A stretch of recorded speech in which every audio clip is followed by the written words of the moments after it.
Black heads வந்து இப்போ நிறைய பேருக்கு ரொம்ப காமனாக இருக்கிற விஷயம்.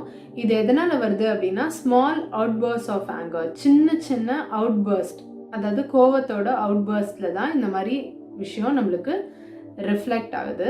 நம்ம என்ன பண்ணிடுறோம் அப்படின்னா, சின்ன சின்ன விஷயங்களை எக்ஸ்பிரஸ் பண்ணுறது கிடையாது. நம்மளுக்கு ஒரு சின்ன கோவம் இருக்கும். அப்போ நம்ம என்ன நினைப்போம் அப்படின்னா, இதை எதுக்கு நம்ம வெளியில் எக்ஸ்பிரஸ் பண்ணிட்டு நம்மள தான் எல்லாரும் அசிங்கமாக நினைப்பாங்க அப்படின்னு சொல்லிட்டு நம்மளே அந்த விஷயத்தை கவர் அப் பண்ணிடுறோம். இல்லைனா we take ourselves for granted.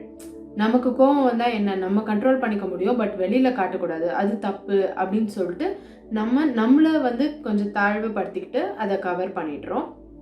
So இந்த மாதிரி ஆங்கர் வெளியில் விடாமல் பில்டப் ஆகி போயிட்டே இருக்கும். அந்த ஆங்கர் ஒரு லெவலில் எக்ஸ்ப்ரெஸ் ஆகிட்டே இருக்கும், குட்டி குட்டியான விஷயத்தில் எக்ஸ்ப்ரெஸ் ஆகிட்டே இருக்கும். அப்படி எக்ஸ்ப்ரெஸ் ஆகிறது தான் இந்த மாதிரி பிளாக் ஹெட்ஸ். அது பிளாக் ஹெட்ஸாக ப்ரொஜெக்ட் ஆக ஆரம்பிச்சிருது, குட்டி குட்டியாக ப்ரொஜெக்ட் ஆகும். அதுதான் பிளாக் ஹெட்ஸ் அப்படிங்கிற ப்ரொஜெக்ஷனில் வர்றது. ஸோ இதை நீங்கள் டீல் பண்ணணும் அப்படின்னா, உங்களுக்கு தோன்ற எல்லா விஷயத்தையும் எக்ஸ்ப்ரெஸ் பண்ணுங்கள்.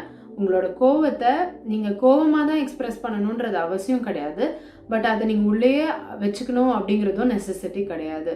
You can show it out in a modified form, which means உங்களுக்கு ஒருத்தரை பிடிச்சி கத்தணும் அப்படின்னு இருக்குன்னா நீங்கள் கத்தணும்னு அவசியம் கிடையாது, பட் அதில் இருக்க கோவம் என்ன, அதில் இருக்க இமோஷன் என்ன அப்படிங்கிறத வேர்பலாக கம்யூனிகேட் பண்ண முடியும். அவங்கள அடித்து தான் கம்யூனிகேட் பண்ணணும்னு இல்லை, வேர்பலாக கூட அதை கம்யூனிகேட் பண்ண முடியும். பட் கம்யூனிகேட் பண்ணுங்க.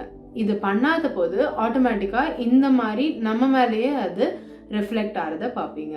ஸோ இதை டீல் பண்ணணும்னா உங்களை நீங்கள் எக்ஸ்ப்ரெஸ் பண்ணிக்கோங்க. அட் த சேம் டைம் உங்கள் மைண்டை ரொம்ப காமாக வச்சுக்கோங்க, உங்களோட தாட்ஸை ரொம்ப காமாக வச்சுக்கோங்க, உங்களோட என்வாயன்மெண்ட்டை ரொம்ப பீஸ்ஃபுல்லாக வச்சுக்கோங்க. இதை வச்சிங்கன்னா கண்டிப்பாக இந்த மாதிரி ப்ராப்ளம்ஸ் டீல் ஆகும்.